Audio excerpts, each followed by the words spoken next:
we're going to piggyback kind of off of Brother Randy's message. Hopefully this isn't too much overlapping. If it is, just smile and nod and act like you've never heard it, and I'll never know the difference, okay? But I think he talked about grace giving. And let me just say by way of introduction, for, probably the past decade, maybe a little bit longer. So I started Bible, let's see, it'll be 10 years in November. It was 9 years this past November, so whatever the math is on that. What is that, 9.5 years at this point, somewhere around in there. So, and I got a hold of it before I started Bible, but I got a hold of the doctrine of grace giving. I have taught and preached grace giving for over a decade now. And since I've been at this church, or since I started this church, it is the only thing that has been taught here is grace giving. You say, what's the difference, okay? Well, there is a difference here between grace giving and tithing, okay? So, what a lot of churches, they teach something called the tithe. Now, the tithe is in the Bible. That word is in the Bible, okay? We teach something called grace giving, okay? Grace giving. Now, the reason why we call it grace giving, does anybody know why? Because we're under grace. See, the tithe was something done in the Old Testament. Grace is something done, grace giving is something done in the New Testament. This was under the law. This is under grace. This is done by obligation. This is done by what? Choice.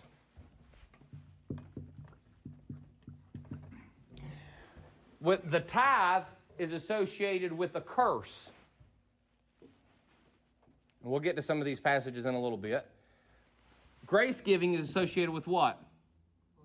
Blessing. The tithe in the Old Testament. Grace giving in the New Testament. All right, we're going to look at a few things. And all my life growing up, I heard this. This is the kind of stuff I heard.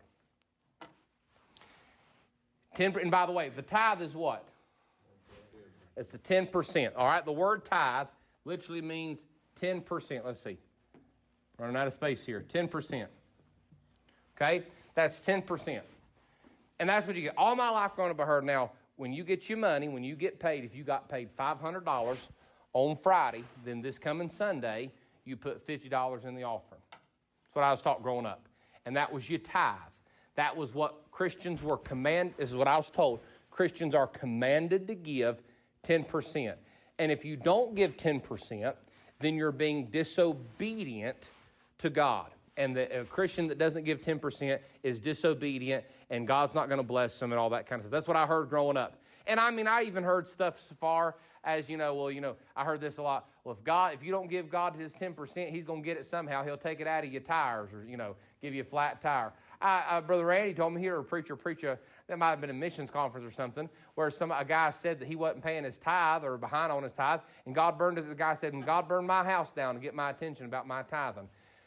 There's a Greek word for that. It's called balagna, all right? Let me all get that in a minute. All right, balagna. That's baloney is what it is, okay? We're going to study this thing about the tithing. Now, if tithing does carry over to the New Testament, then absolutely we are under obligation to give 10%. If tithing is a New Testament command, then bless God, you better give your 10%, and if not, you're being disobedient to the Lord, right? Now, let's go all the way back and study what God had to say about the tithe. Now, notice, where is the first mention of tithing in the Bible? So, the word itself, tithe, is not found in the place where it first occurs. The very first place you find tithing occurring in the Bible is found in Genesis chapter number, it's the slaughter of the kings. Is it chapter 14, I think it is? I think it's Genesis chapter 14 where Abraham goes and saves Lot, delivers him from the 5 kings, right? And then Abraham comes back and he meets who? Melchizedek. Now, we don't have time to get into who Melchizedek is. That's been debated for the ages, all right? It could have, God knows who Melchizedek was. But regardless of who Melchizedek was, the Bible says he was the king of Salem, king of Jerusalem, or king of Salem, king of peace, king of righteousness. Look with me at Hebrews chapter 7. Look at Hebrews chapter 7. Look at Hebrews. Hebrews chapter 7 is an entire chapter, basically, about this enigmatic, am I saying that right? Enigmatic, however you say, that's the redneck pronunciation, of Melchizedek. Notice Hebrews chapter 7. All right? It says this in Hebrews chapter 7, verse number 4. Look at Hebrews 7:4. Now consider how great this man was, unto whom even the patriarch Abraham gave the tenth of the spoils. And verily they that are the sons of Levi, who receive the office of the priesthood, have a commandment to take tithes of the people according to the law, that is, of their brethren, though they come out of the loins of Abraham. But he whose descent is not counted from them received tithes of Abraham, and blessed him that had the promise. Look at verse 8. And here men that die receive tithes, but there he receiveth them, of whom it is witness that he liveth. Notice in verse number 9, and as I may so say, Levi also, who receiveth tithes, paid tithes in Abraham, for he was yet in the loins of his father when Melchizedek met him. So notice, we find here God is making a comparison between the Melchizedekian priesthood, which is the priesthood that Christ came from, and the Levitical priesthood, which is the earthly priest, the sons of Aaron. So notice here, he's saying that men pay tithes to Levi, right? The Levitical priesthood. But the writer of Hebrews, probably the Apostle Paul, is making the comparison.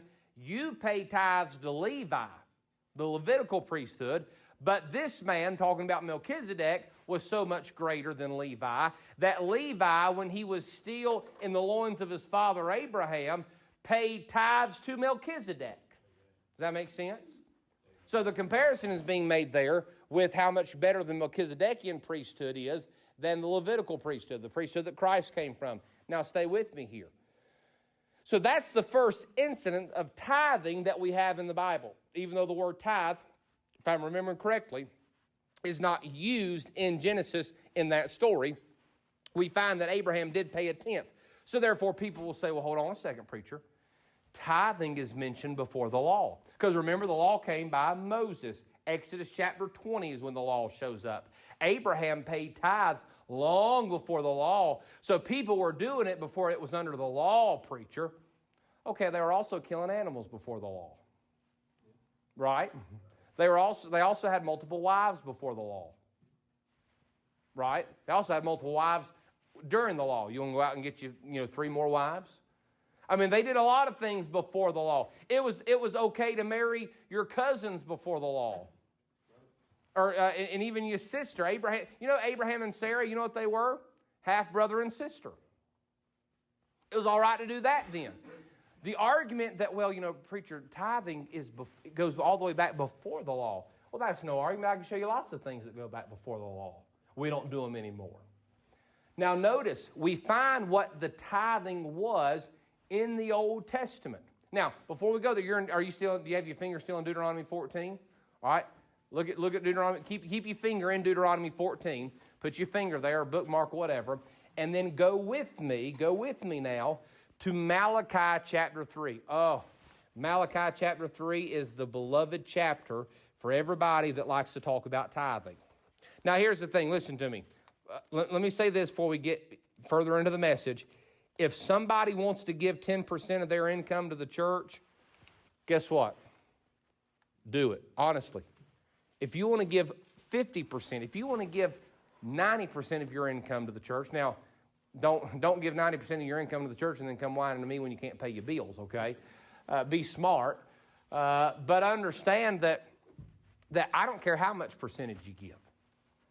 Give something. Don't be a stingy Christian. Give something. But I don't care if it's $5 a week or $500 a week.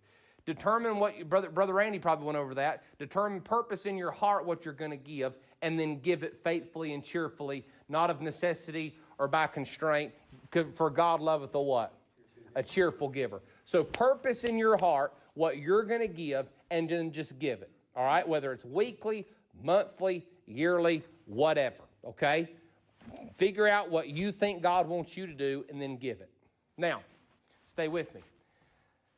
If I was a preacher that talked about tithing, though, I would tell you how much you got to give. Made $1,000, $100 next Sunday. $5,000, $500.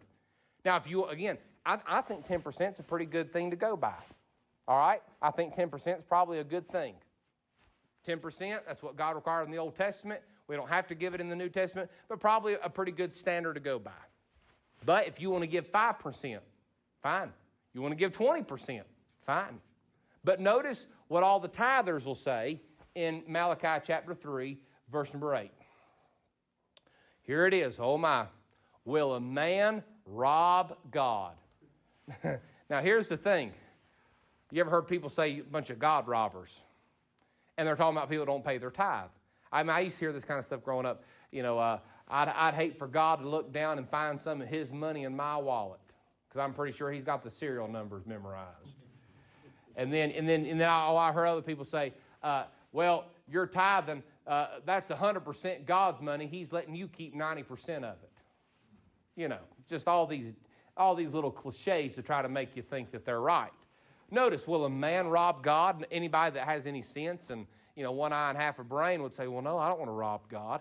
All right, then, well, let's read the rest of the verse. If you don't want to rob God, yet ye have robbed me, but ye say, wherein have we robbed thee? In tithes and offerings.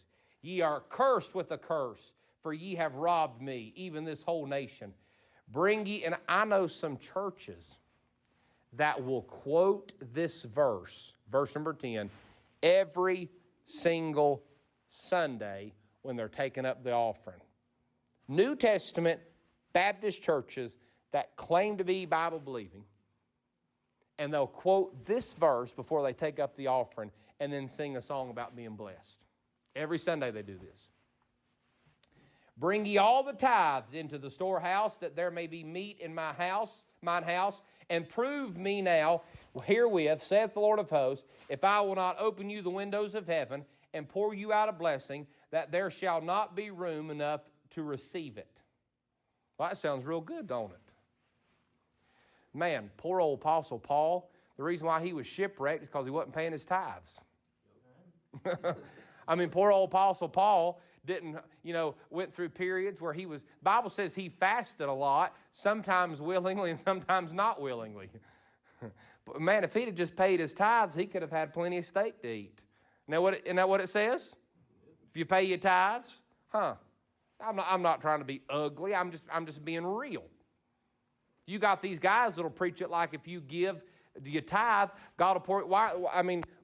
The verse should hold true. If you pay your 10%, God will pour out all these blessings. All right? So, and then, but hold on a second. But if you don't pay your tithe, what are you under?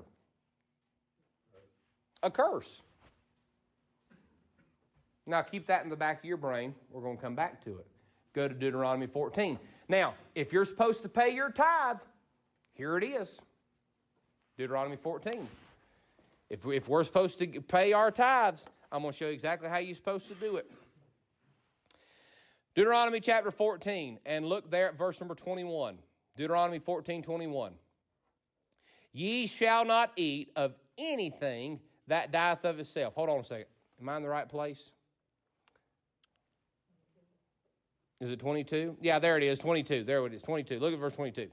Thou shalt surely tithe all the increase of thy seed, that the field bringeth forth year by year. So remember over there when Jesus was talking to the Pharisees, and Jesus talked about the Pharisees, he says, you guys tithe all the way down to the leaves on your mint plants and your herbs and spice.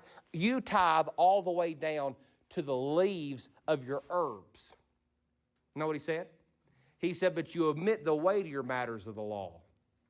He said, you should, and I forget what they are. What are they? Faith and, I You can look it up. I think that's over there in Matthew 23. But he mentions a few things there, and he says, you should not have omitted the other things. You shouldn't have don't omit the tithe, but also you need to incorporate this. Now, people say, well, there you go. Jesus said that those Pharisees should have kept tithing. He said, don't quit tithing, but add these other things to your tithe, talking about issues of the heart. And people say, well, see there, Jesus told them to keep tithing. Who was Jesus talking to? A bunch of Jews under the what? The law. Had the New Testament started when Jesus said that? No, because the New Testament doesn't start until the death of Christ. And that's what people can't get through their minds. I'm not trying to be ugly tonight, but that's what people cannot understand. It's just like a mental block for them. Hebrews 9:16 says that a testament cannot be a force until the death of the testator. The New Testament does not begin until Jesus Christ dies. That means that everything he's speaking before he dies is being spoken by a Jew who is under the law. So yeah, he's going to tell the Pharisees to keep tithing because that's what the New Testament said, that's what the Old Testament said to do. Make sense? Now notice, tithe of all your increase. Verse 23, and thou shalt eat before the Lord thy God in the place which he shall choose to place his name there, the tithe of thy corn, of thy wine, of thy oil, and the firstling of thy herds and of thy flocks, that thou mayest learn to fear the Lord thy God always. So notice of all the things you're supposed to tithe off of, corn, wine, oil, firstlings of the herds and of thy flocks. But hold on a second, don't miss it. Verse 23 says, and who? Thou shalt eat before the Lord thy God. Notice verse 24, and if the way be too long for thee, because where's the place where God chose to put his name? Jerusalem. Jerusalem. So guess where they were supposed to go to pay their tithe? Jerusalem. Notice, and if the way be too long for thee, if the journey's too long, or you've got too much stuff to haul to Jerusalem, so that thou art not able to carry it, or if the place be too far from thee, which the Lord thy God shall choose to set his name there, when the Lord thy God hath blessed thee, then shalt thou turn it into what? Money. So if you're not able to take your tithe, all the increase of the wine and the oil and the corn and the firstlings of thy flock, if you're not able to take it to Jerusalem because either it's too far or it's too much to carry, the Bible says you're supposed to take that and turn it into money. Sell it and then take the money. And notice what you're supposed to do. Verse number 25. Then shalt thou turn it into money and bind up the money in thine hand, and thou shalt go unto the place which the Lord thy God shall choose. Talking about Jerusalem. And thou shalt bestow that money for the work of the Lord and give it to the church. And thou shalt bestow that money for whatsoever thy soul lusteth after. For oxen, or for sheep, or for wine, or for strong drink, or for whatsoever thy soul desireth. There was one time a year specifically where God told those Jews they could drink strong alcoholic beverages, strong drink. And listen, you say, well, Brother Sluder, is it all right for we? No, I never said for you to go out and get you a bottle of liquor one time a year. But we are Bible believers, and we're not going to deny what the Bible says. This was one time a year where God told them they could drink strong drink. Yeah. Notice it says, and thou shalt eat there, or strong drink, or for whatsoever thy soul desireth, verse 26, and thou shalt eat there before the Lord thy God, and thou shalt rejoice, thou and thine household. And the Levite that is within thy gates, thou shalt not forsake him, for he hath no part nor inheritance with thee. At the end of 3 years thou shalt bring forth all the tithe. So you only paid your tithes once every 3 years. You only brought it to Jerusalem. And once you were there, you took that and you ate your own tithe in Jerusalem before the Lord. Notice, it says, bring forth all thy tithe of thine increase the same year, and shalt lay it up within thy gates. And the Levite, because he hath no part nor inheritance with thee, and the stranger and the fatherless and the widow, which are within thy gate, shall come and shall eat and be satisfied, that the Lord thy God may bless thee, in all the work of thine hand, which thou doest. And we won't take time to go to this place. Somebody look this up for me real quick. Dan, look this up. Look up the word tithes, Tithes, because I thought it was it might be in chapter 17, but it's talking about the tithe of the tithes. And I'm drawing a blank here. I thought it was in chapter 14 as well. But I think I was wrong where it talks about the Levi gets part of the tithe. We won't take too much time to look at it here. Is it chapter 18 here? I'm looking at something in chapter 18. Numbers 18:26. Huh? Numbers 18:26. What does that number say? Read it, Dan. I have given you from them for your inheritance. Then you shall offer up a heave offering of it for the Lord, even the 10th part of the tithe. There it is, the 10th part of the tithe. So that's what. And what reference was that? Numbers 18:26. Numbers 18:26. Yep, that's what I'm thinking of. Notice, when you bring your tithe to the Lord, 10% of that 10% goes not to the temple, not to the church, not to the local synagogue, goes to the priest, because the Levites, remember the Levites were not supposed to have any inheritance in the land. The Lord was their inheritance. Levite got no land grant in Canaan. So, because of that, they would take that 10% of the 10%, a tithe of the tithe, and give it to the priest. But the other 90% of their tithe, guess what they did with it? They ate it. They would eat it. Or they would take that money and buy whatever they wanted to buy with it and eat it and drink it there before the Lord in Jerusalem. Well, wait a second, preacher. Why in the world do all these Baptist preachers tell us that we've got to give 10% to the church and that's considered the tithe? I don't know. It's a mystery to me too. Old Testament tithe. Now listen, does any church practice, they say, well, bless God, the tithe mentioned there in Malachi 3, and tithe before Abraham, okay. Well, let's start biblically tithing. Bible Baptist Church is going to start biblically tithing. Save up 10% of everything you have, and then every 3 years, you're going to come here, you're going to do whatever you want with the money here at Bible Baptist, whatever you want, but 10% of that 10%'s got to go to me. I mean, if we were being biblical about it, isn't that what it says? Yeah. Give it to the priest? Well, we don't have priests. I know, but I guess I'm the closest thing to a priest Bible Baptist has, so you can just go ahead and give it to me. Do you see how silly that is? How stupid that sounds? You would never do that, would you? But that's what tithing is in the Old Testament. And yet you got these Baptist churches want to teach that you got to give you 10%, and if not, God's going to take it out of your tires. What time we got? I got my phone in here in the pocket. Where are we at on time? 7:39. Okay, I'm almost done. Now, with that being said, now you understand what the tithe is. You understand what tithing truly is according to the Old Testament. Now, if you go back to Malachi chapter 3, and you don't have to go there if you don't want to, but if you do go back to Malachi chapter 3, you find it says, will a man rob God? Wherein have they robbed me? Well, they've robbed me in tithes and offerings.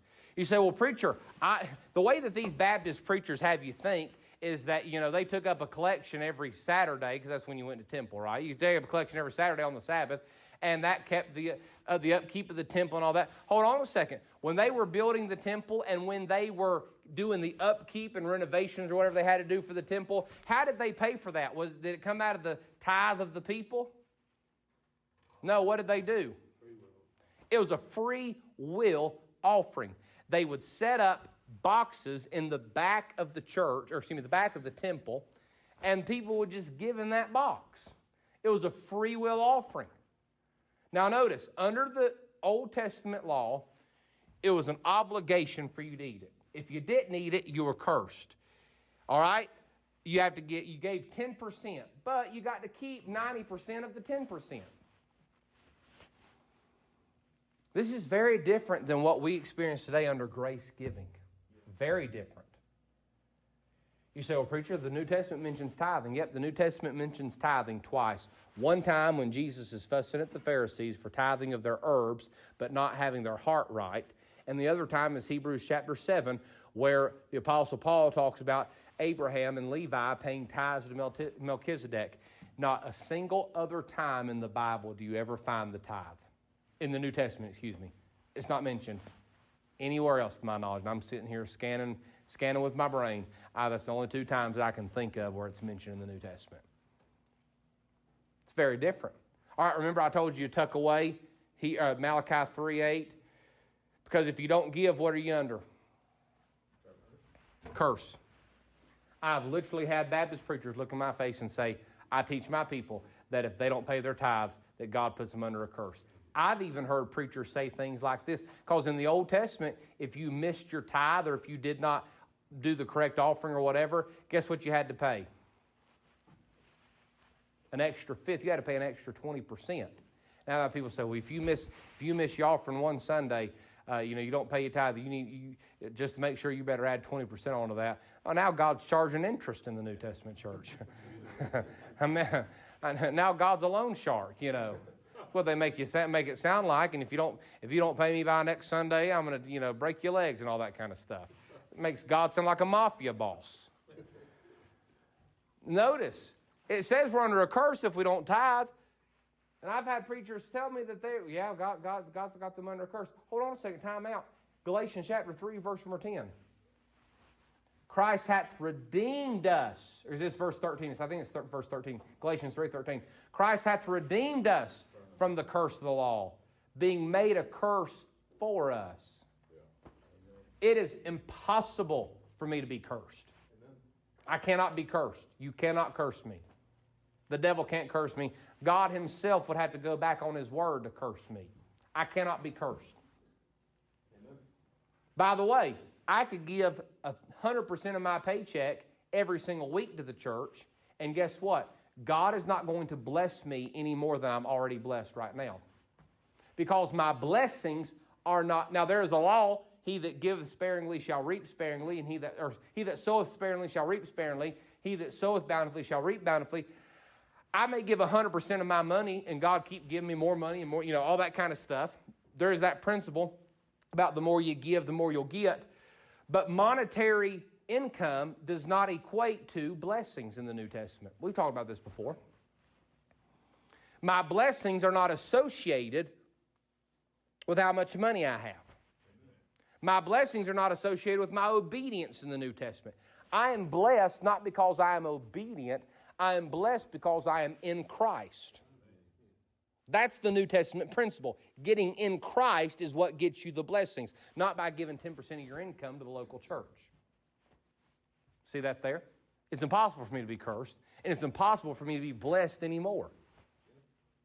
I mean, I'm as high as they can get, man. I'm maxed out.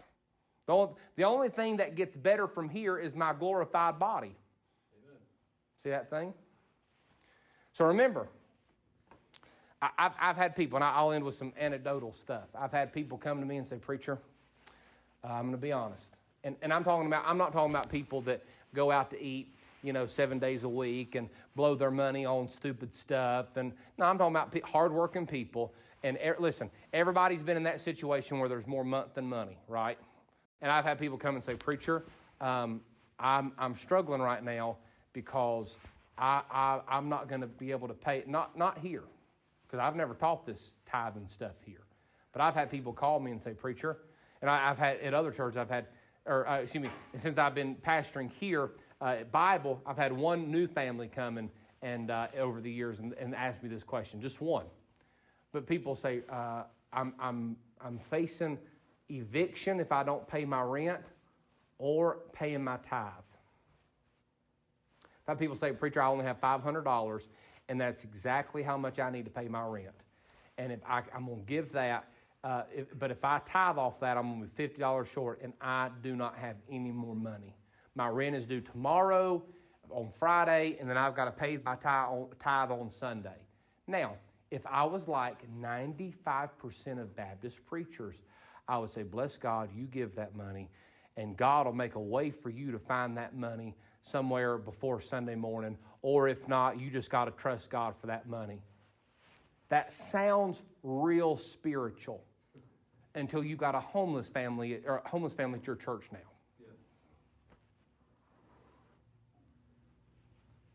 Now, stay with me. I'm almost done. You give me two more minutes.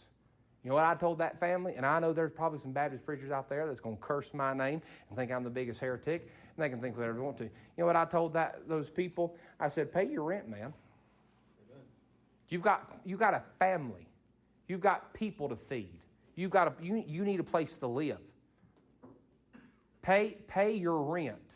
If you feel that, if your conscience is that guilty about it, then just make up for it next time you get another paycheck. But don't sit there and stress out about whether you're going to pay your rent or pay your tithe. Pay your rent. I think God understands. We're not under the Old Testament law anyway. Or give something. If whatever you can give this week, go ahead and give it, even if it's not the full 10%. Just give something. Or if you can't, just pay your rent and worry about it next week. But see, it's all that thing. And you know why I believe preachers do it? Because I believe that in these modern days, especially, we've got churches. I don't care if they're contemporary or independent Baptists. You've got these big churches, whether they're most super conservative or super liberal. Doesn't matter.